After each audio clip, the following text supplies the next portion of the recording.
ان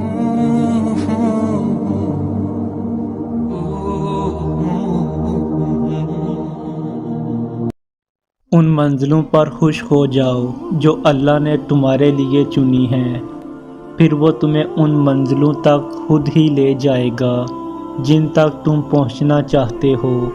تمہارا یقین اور تمہاری دعائیں ہی تمہارا مقدر ہوتی ہیں۔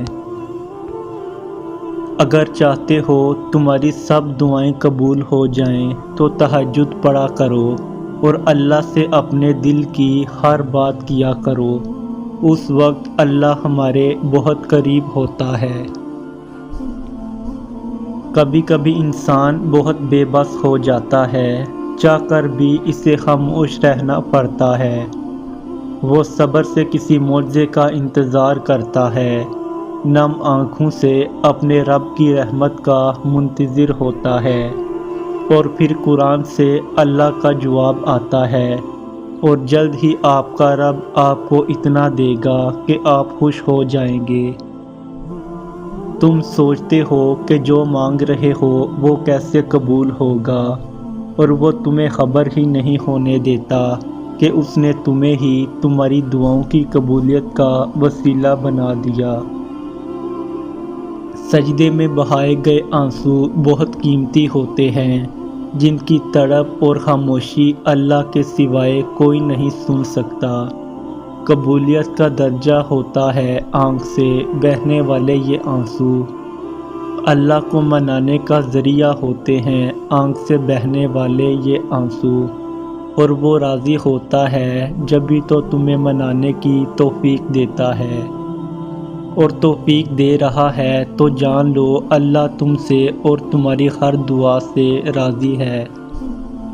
جب زندگی تمہیں بے ترتیب کر کے رکھ دیتی ہے تب اللہ خود تمہیں دعاؤں کو ترتیب دینے کا ہنر سکھا دیتا ہے۔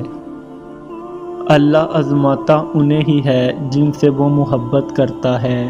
وہ تمہاری نظر میں چیزیں اس لیے ناممکن بنا دیتا ہے تاکہ تم ان کے ممکن ہونے کے لیے اسے مناؤ، کیونکہ وہ التجائیں کبھی خالی نہیں لوٹاتا۔ وہ دعا کو زبان تک رسائی دیتا ہی تب ہے جب اس نے تمہیں اس چیز سے نوازنا ہوتا ہے۔